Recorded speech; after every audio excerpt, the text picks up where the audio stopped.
teacups were still warm, and the almond cookies I had baked the night before sat untouched on the porcelain plate. It was 7 p.m., the exact time Thomas usually walked through the door. But this time, he wouldn't. I stared at the front door for longer than I cared to admit, almost expecting to hear the sound of his key turning in the lock. But there was only silence, the kind of silence that settles into the bones when something is gone for good. My name is Vivian Carter, and for 15 years I believed I had the kind of marriage people envied. Thomas was calm, accomplished, the kind of man who always made a room feel more grounded the second he entered. He never raised his voice, and he was never late. He brought me flowers on Sundays, wore crisp button-downs, and never let me worry about the mortgage. We didn't have children. Life just flowed, as if we were two puzzle pieces that simply clicked. But what I didn't know, what I was about to find out, was that puzzle had missing pieces. And one of them was hidden in a place I had never been allowed to go. Thomas died on a Thursday. They said it was a heart attack. I remember the doctor's face as he said it. Kind, rehearsed, detached. Massive myocardial infarction, he said. He went quickly. I nodded like I understood, like it made any difference. But it didn't.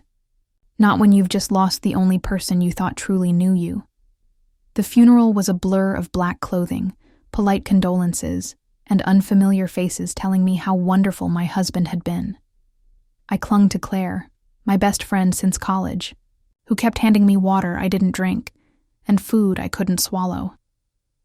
It wasn't until my sister Rachel arrived, her perfume too sweet, her hug too long, that something shifted in me.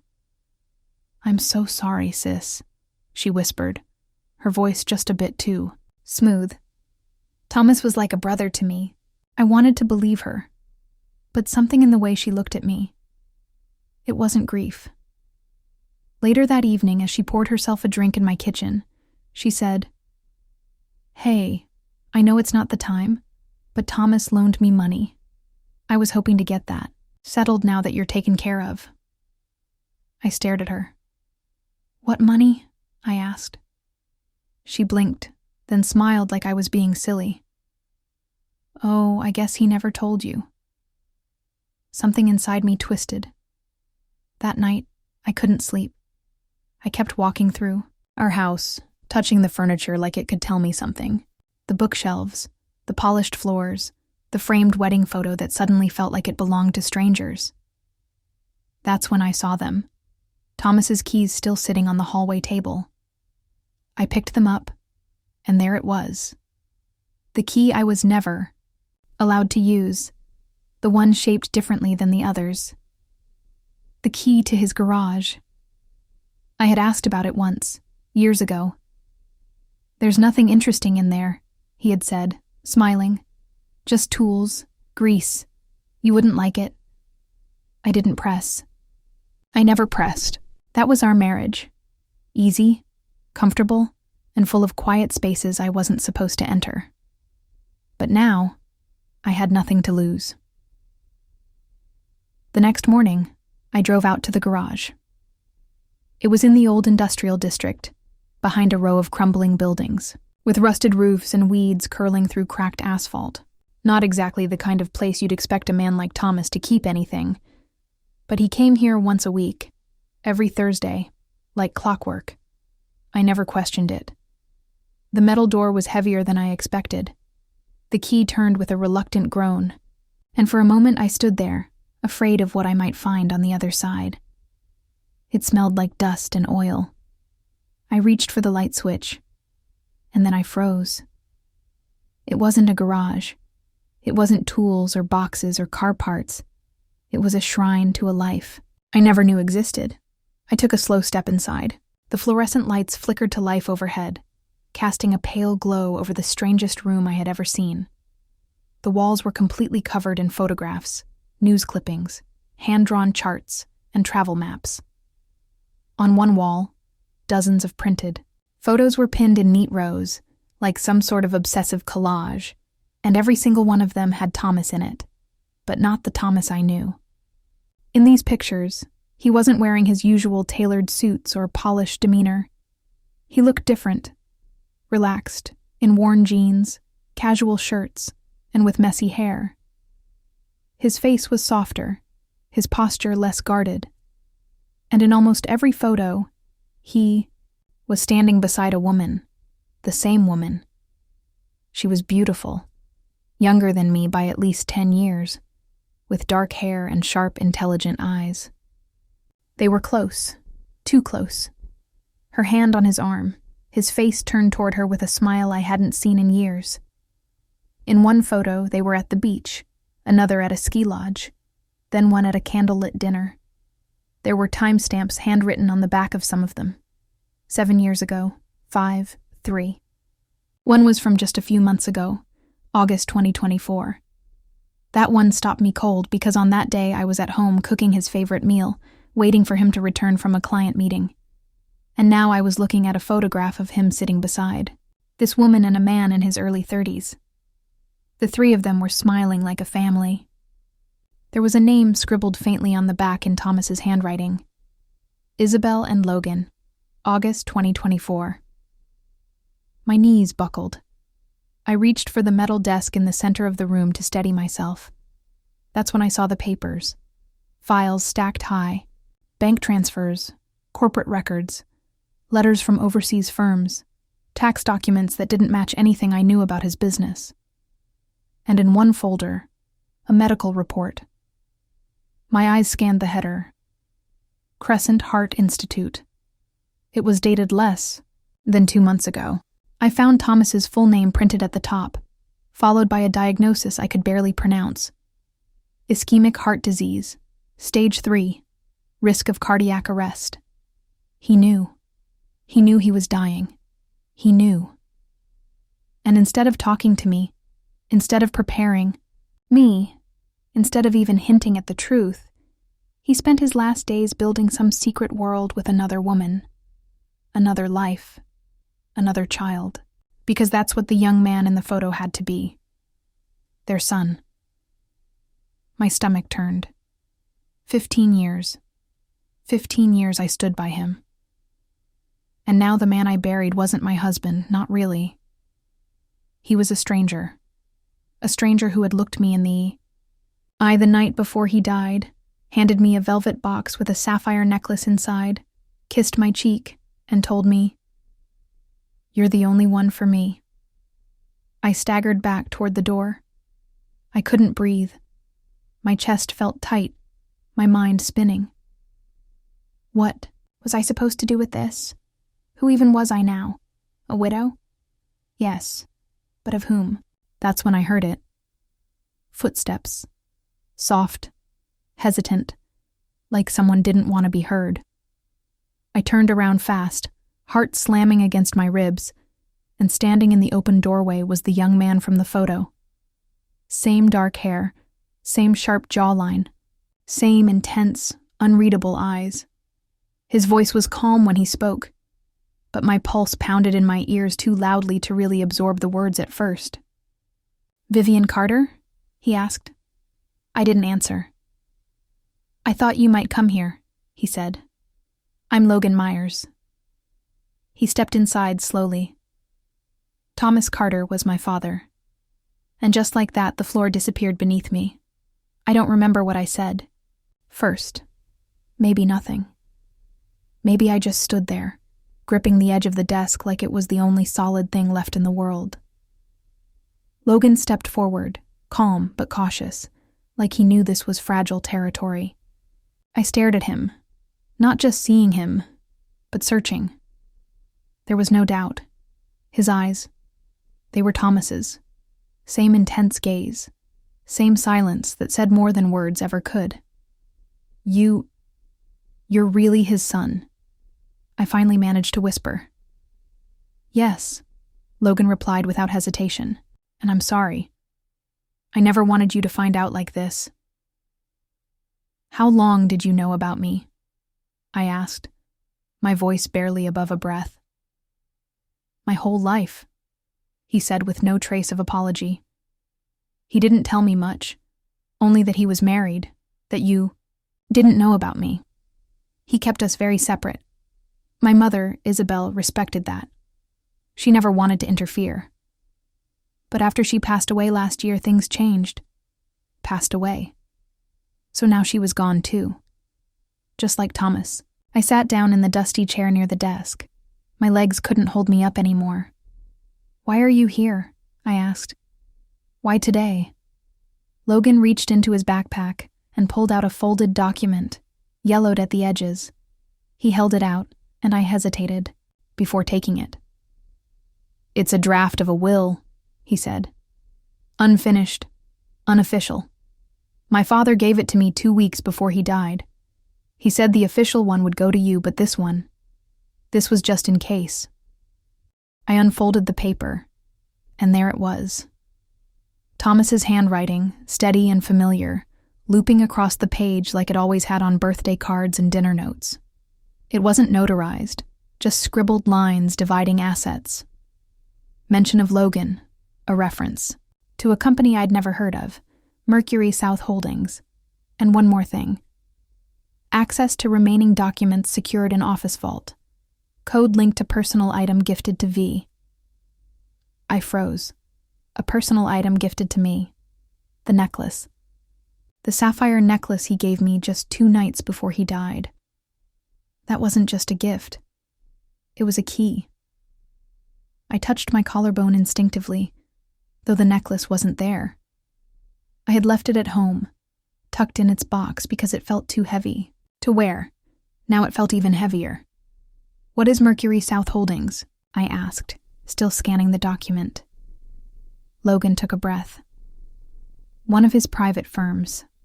Not public, not on paper. He used it to move money internationally. After my mom died, I started digging.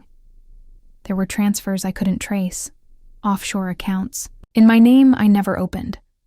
I think he was trying to secure something for you, for me, for all of us." My mouth went dry. "Why?" "Because he knew time was running out," Logan said quietly. "And because he didn't trust the people he worked with." I looked up. "What people?" Logan's face darkened. He never said names, only that if something happened to him, someone would come looking for information, for leverage, for what he left behind. I leaned back in the chair, my thoughts racing. A second safe, a company I'd never heard of, a necklace that might hold a code, and a man I had loved for 15 years who'd built an entire world outside of me. "You're saying there's more?" I said. "That the will, the files, the photos, all of it was just the beginning?" Logan nodded. "I think he left things behind, not just for us, but to protect us." I stood slowly, my legs still unsteady, and looked around the room one last time. It no longer felt like a shrine. It felt like evidence and a warning. "I need to go home," I said, my voice quiet. "I need that necklace." "Can I come with you?" Logan asked. "If you'll let me." I paused, then nodded. Because whether I wanted to or not, this was now our story. I didn't go home right away. I couldn't. I needed space to think, to breathe. So I called Claire. Within 20 minutes, I was on her couch, hands wrapped around a mug of tea I wasn't drinking. The sapphire necklace sat on the table between us like a live grenade. Claire didn't ask questions. She never did, not until I was ready. And when I finally told her everything, about the garage, the photos, Logan, the will, she didn't say, "I told you so." She just whispered, "I'm so sorry," and reached for my hand. But I wasn't ready to cry. I wasn't ready to collapse. I needed answers. I needed someone to blame. So I drove to Rachel's condo. It was a newer building on the north end of town. One of those luxury developments with underground parking, coded gates, and concierge service. Strange for someone who had always complained about money. As the elevator climbed, I could feel my anger rising with it. She opened the door barefoot, wearing silk pajamas and a glass of wine in one hand. Her makeup was perfect. Her hair was styled like she was expecting company. "Well, if it isn't my grieving sister," she said with a smug smile. "Come to inspect the widow's inheritance?" "Cut the crap, Rachel," I snapped. "We need to talk." I pushed, past her into the living room where a framed photograph caught my eye. It was her and Thomas, laughing, toasting champagne. The date stamped in the corner made my stomach flip. 5 years ago. "What the hell is this?" I demanded, pointing at the frame. Rachel sauntered over, taking a long sip of her wine. "Oh, that? A company holiday party. You were too tired to come. Remember, Thomas insisted I join him." She said it like it was nothing, like sharing champagne with my husband while I stayed home folding laundry was completely normal. "We always got along so well," she added casually. I turned to face her fully. "How well exactly?" Her smirk faltered. "I know about Isabel," I said. "I know about Logan, about the garage, the fake company, the will. I know everything. So if there's more, tell me now." Rachel's eyes narrowed. She walked over to her liquor, cart, refilled her glass, and said softly, "Fine. You want the truth?" She set the glass down and placed a hand on her stomach. "I'm pregnant," she said, "and it's Thomas's." I didn't move. I didn't speak. My brain just shut down. 10 weeks, she continued. I found out a week before he died. He knew. He said he'd take care of everything. He even told me he would leave Isabel soon. I froze. "You were still seeing him after Isabel died?" Rachel gave a small shrug. "She was never supposed to be permanent. I was always the one who stayed." She looked up. At me, her eyes suddenly sharp. "You were his routine. I was his escape." The slap came before I realized I'd raised my hand. Rachel's head snapped to the side. Her wine glass shattered on the floor. She didn't cry. She didn't yell. She just smiled. "Now there's the real Vivian," she said. "Not the prim, perfect wife. The woman who just found out she's been living a lie." I turned away, breathing hard, hands trembling. "Why didn't you tell me?" I asked, quieter now. "Because you never would have believed me," she said. "You always thought I was jealous, and maybe I was. But this wasn't about you. This was about me finally getting something for myself." I shook my head. "You didn't just take something. You stole everything." She walked closer, her expression suddenly unreadable. "Say what you want, but that baby growing inside me, he or she is your family, whether you like it or not." My throat tightened.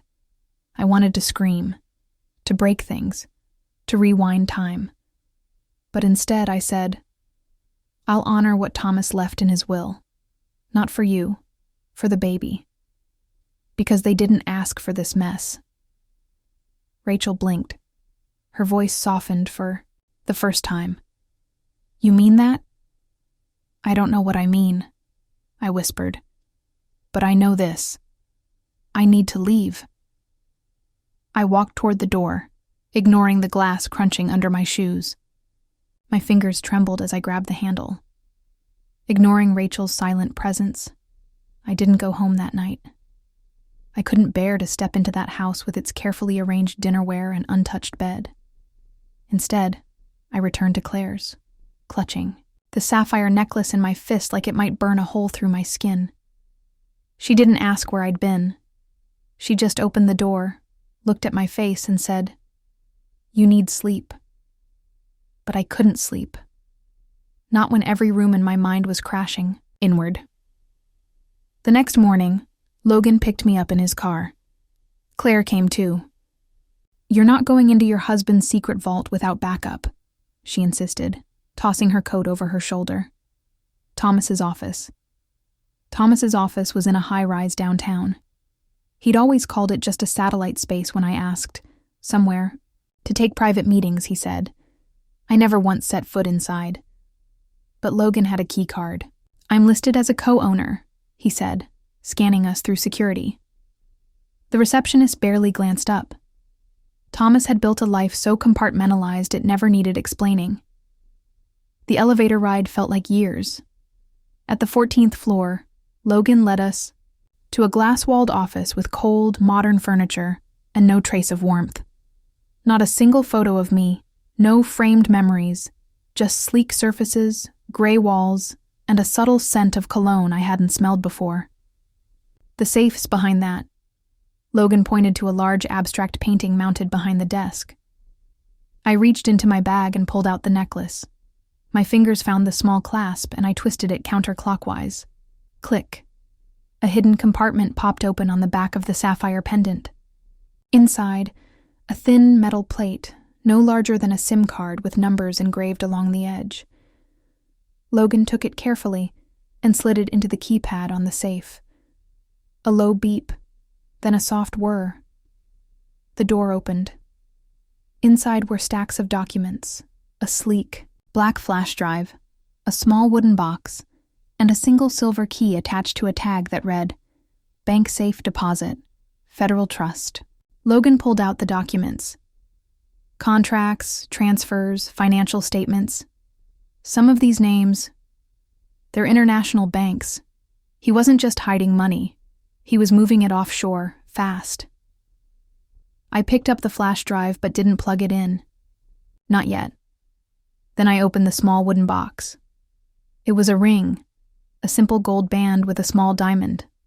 My breath caught in my throat. It wasn't mine. Inside the band, an inscription. N always. Not V, not me. N for Isabel. Jesus, Claire whispered, beside me. Logan looked away, jaw tight. He bought her a ring, I said, my voice barely audible. He was going to propose. Or maybe he already had.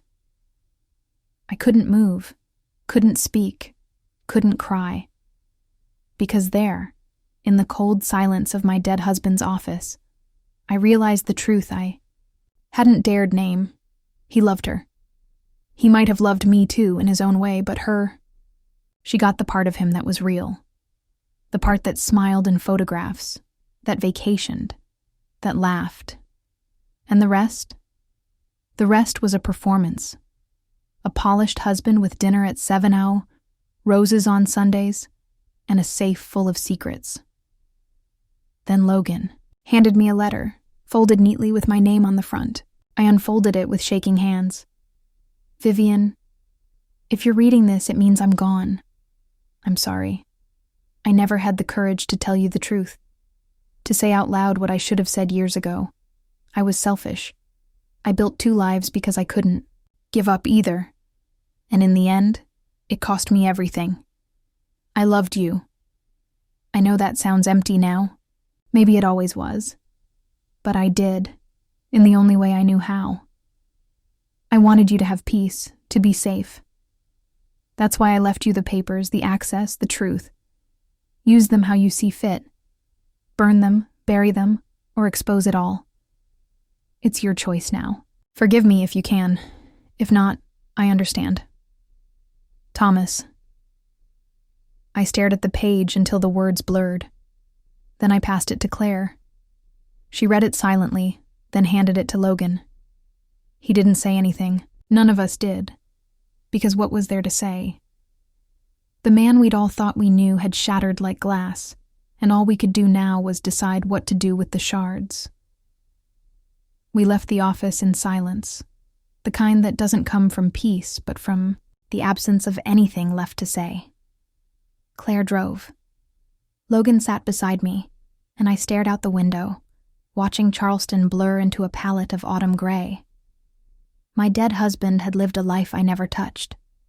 Now we were holding the pieces of it, in our hands, and we didn't know who else was watching. That night, as I tried to sleep on Claire's pull-out couch, my phone rang. Unknown number. Vivian Carter? A man's voice said. Yes, I answered, already on edge. This is Gordon Blake. I was a business associate of your husband's. My stomach dropped. I believe you have something that belongs to me. I don't know what you're talking about. Yes, you do, he said, calm as still water. The documents from the safe, some of them concern international transfers, accounts I helped set up. I suggest we meet. I'm not meeting anyone. You will, he said, because the other people Thomas worked with, they're not as polite as I am. They don't ask. He hung up. I stared at the ceiling for a long time, my heart racing. In the morning, I told Logan. His jaw clenched as he paced the room. He contacted me too, he said. But there's more. Last night, someone else called. He handed me a slip of paper. Victor Crane. He claims he's the original source of the funds Thomas moved. He said if we don't return everything by the end of the week, there will be consequences. I didn't ask what that meant. I didn't need to. Logan pulled out the silver key from the safe. We still have the deposit box, he said. Whatever's inside might help explain who really owns what. But do we really want to open another box? I asked, trying to keep my voice from cracking. What if all it does is make things worse? Claire sat beside me. Then at least you'll know. Not knowing is what's killing you. She was right. So we made a plan. First, the bank.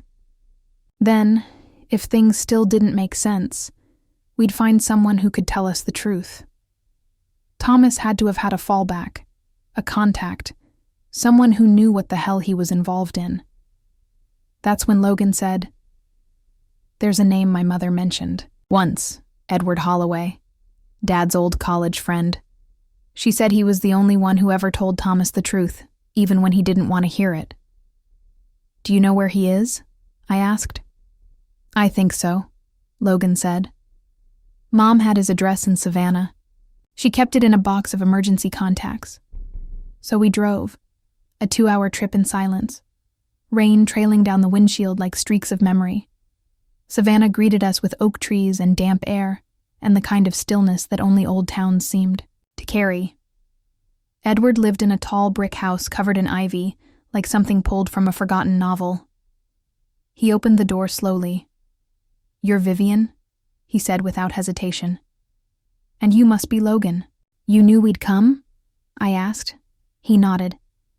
"Thomas said, if it all comes apart, they'll find you." He stepped back. "Come in." Inside, his house smelled like paper and pipe smoke. Bookshelves lined the walls.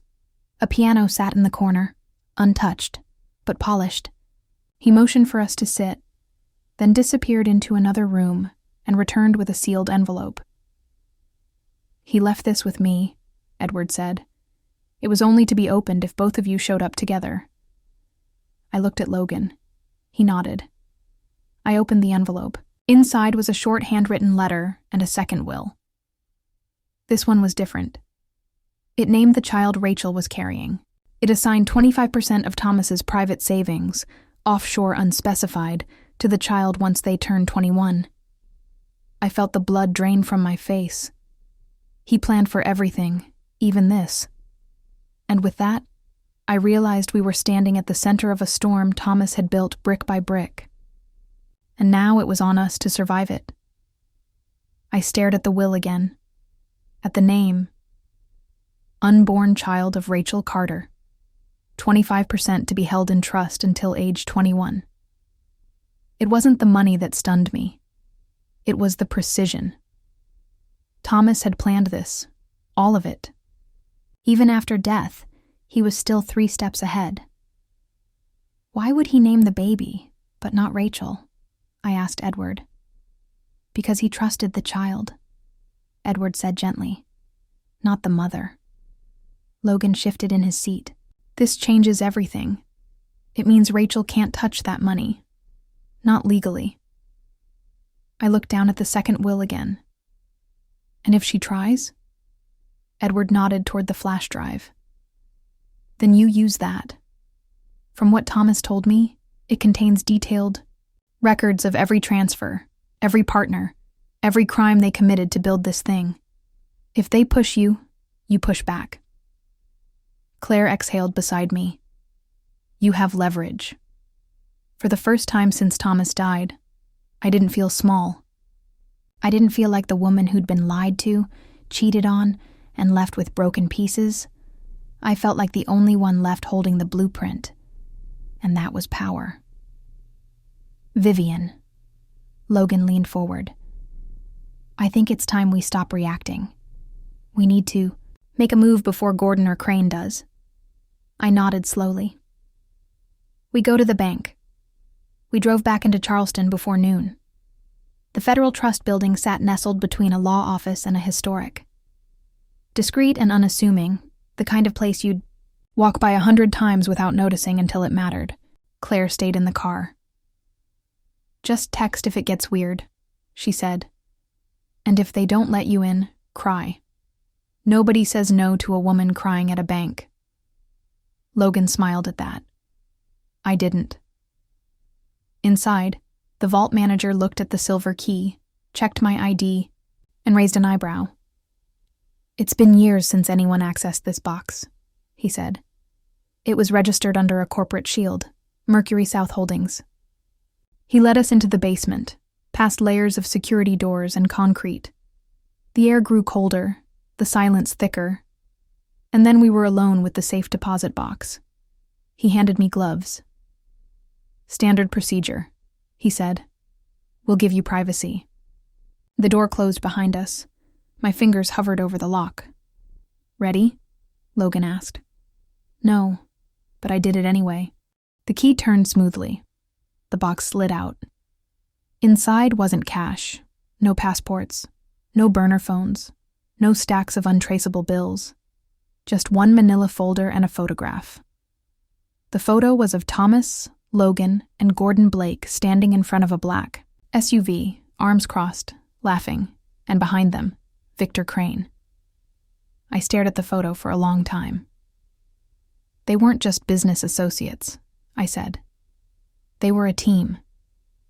Logan opened the folder. Dozens of signed agreements, shell company registrations, payoffs, and one document marked Crane Blackmail Insurance in bold red ink. It wasn't just leverage, it was a loaded gun. Thomas kept proof, I whispered, of everything. And in that moment I understood. He hadn't just left me a mess, he'd left me a weapon. Now it was my choice who to aim it at. We didn't go home. We went to the lawyer. His name was Marcus Doyle, and he'd represented my father's estate years ago. Straightforward, discreet, and allergic to drama. I told him everything. Almost. Not about the affair, not about Rachel.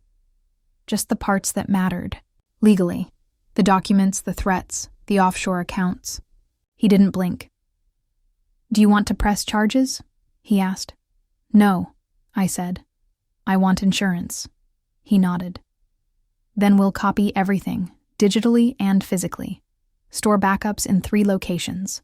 One here, one with you, and one with someone not connected to you. I know just the person, Claire said, smiling grimly. We spent hours scanning files. Thomas had kept meticulous records, names, dates, wire logs, fake invoices. It wasn't just shady business. It was international criminal enterprise. And with Thomas gone, they thought the evidence had vanished. They were wrong. By the end of the day, Marcus had drafted a simple letter. I added one line at the bottom in my own handwriting. Try me, VC. We sent it to Gordon Blake's office via courier. He called within 15 minutes. You think you're clever? He hissed into the phone. You're in over your head. No, I replied calmly. You are, because the next call I make is to the IRS, and after that, Interpol. There was a pause, then laughter. All right, he said. What do you want? Nothing, I said. I just want you to stop. No calls, no threats, no late-night warnings. You touch me or anyone I know, and the folder goes public. Every file, every signature. You don't want that kind of trouble." "I already have that kind of trouble," I said. "The difference is, I'm not afraid of it anymore." He hung up. 2 hours later, Victor Crane called. His tone was different. Smooth, polished, like a man used to charming his way through locked doors. "Vivian," he said like we were old friends. "I've heard about your discoveries. I think we're starting off on the wrong foot." "There is no foot," I said. "Just your signature on a dozen illegal transfers." He laughed softly. "All hypothetical, of course." I let the silence stretch. Then I said, "I know you think you can handle this, but here's the thing, Mr. Crane.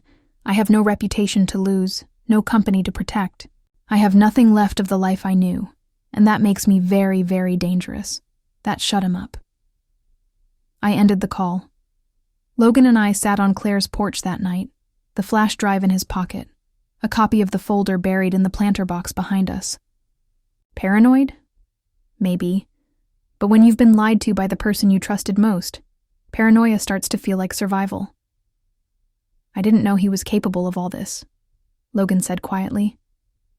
"My mom, she always said he was complicated, but I thought she meant sad, not corrupt." "He was both," I said, "and maybe more." I stared up at the stars, cold and steady above us. "We're not done yet," I said. "There's one more thing we haven't opened." Logan frowned. "What?" "The flash drive."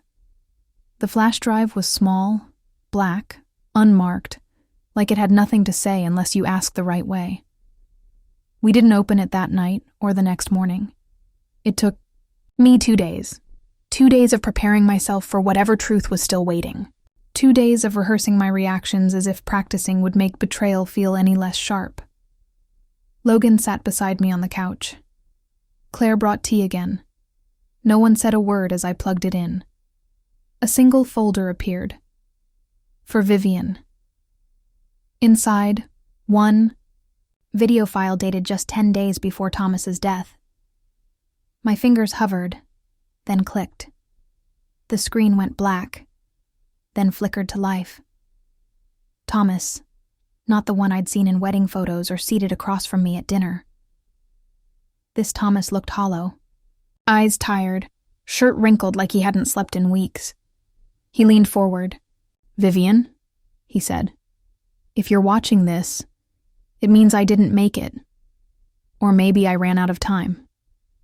He sighed and rubbed his face. "There's no easy way to say this, so I'll just say it. You were never the one I needed to hide things from. You were the one I wanted to protect. But I waited too long. And now everything's closing in." He paused. "There's someone you need to be careful with. Someone you trust more than you should." My heart slowed. He looked straight into the camera. "It's Rachel." The room went still. She wasn't just someone I slipped up with. It wasn't that simple. She planned this from the beginning. The pregnancy wasn't an accident. The night I told her I couldn't keep doing this, she changed. Said if I left her, she'd go public with the money, with the shell accounts, with everything I buried to keep you safe. He leaned closer. "I think she killed Isabel." My mouth went dry. "I can't prove it," Thomas said, but the timing was too perfect. Isabel had just packed her bags, told me she booked a one-way flight to Lisbon. Then the car crash. Single vehicle, no witnesses. The brakes failed, they said, but she had the car serviced the day before. He looked into the camera, his voice trembling. Rachel knew she was pregnant. Isabel didn't. That's what changed everything. An accident, they said. No foul play. But Rachel knew she was pregnant, and Isabel didn't. Claire covered her mouth. Logan's fists clenched. "I tried to make it right," Thomas said. "I moved the money, created backups, made sure that if something happened to me, you would have the power. I'm sorry it took this much damage for me to finally do the right thing." He looked away. then back again. I was weak, but you're not. And if you want to walk away from all of this, do it. Take what's yours and leave them in the dust. But if you don't, if you decide to fight back, don't. Do it alone. The screen froze, then cut to black. I sat there, unmoving for what felt like hours. He knew. He knew what Rachel was capable of. He knew what was coming. And still, he tried to control the narrative, even in death, maybe out of guilt, maybe out of fear. But now he'd handed me the truth, and it was time to decide what to do with it. Rachel didn't know I'd seen the video, not when I invited her to brunch, not when I hugged her at the door, said how much I missed her, how we should talk like real sisters again. She smiled like a woman who thought she'd won. She wore a pale blue dress that hugged her belly just right. "He kicks when I drink orange juice," she said with a laugh, rubbing her hand over the bump. I smiled too, but my eyes didn't. We sat on the porch of Claire's house. Logan stayed inside. Claire poured sweet tea and left us alone. "I'm glad you reached out," Rachel said, folding her hands neatly on her lap. "I was worried you were angry." "Why would I be angry?" I asked softly. "Because my husband was sleeping with my sister? Or because he left you part of the inheritance?" Rachel blinked. That was the first crack. She shifted in her seat. "Vivian, this is hard for both of us. Thomas was confused, torn, but he loved you." "No," I interrupted. "He didn't love me, he pitied me." Rachel flinched. I leaned forward. "And he feared you." Her face stilled. I placed the flash drive between us. Rachel's lips parted just slightly. "I know about the accounts, the manipulation. I know he was planning to leave you, and I know about Isabel." She didn't blink, didn't move. She just said, "You can't prove anything." "You're right," I replied, "but I don't have to." She frowned. I stood up. "Because I'm not going to court. I'm not going to press charges. I'm not going to fight for some half-baked justice system to fix this." I looked her straight in the eye. "I'm going to walk away and leave you here with everything you thought you wanted.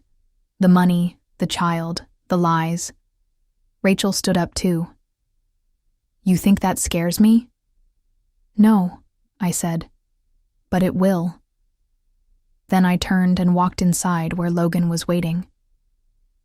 Later, that afternoon I met with Marcus Doyle again, handed him the flash drive, a signed affidavit, and one instruction. "If anything happens to me, it goes to the press. All of it." Then I went home to the house I once shared with Thomas. It was quiet now, still. I walked through each room, touching the backs of chairs, the door frames, the cracks in the floorboards we never got around to fixing. I opened the closet, packed one suitcase, and left the rest. When I reached the garage, I locked the door behind me. Not because I was hiding anything, but because I wasn't coming back.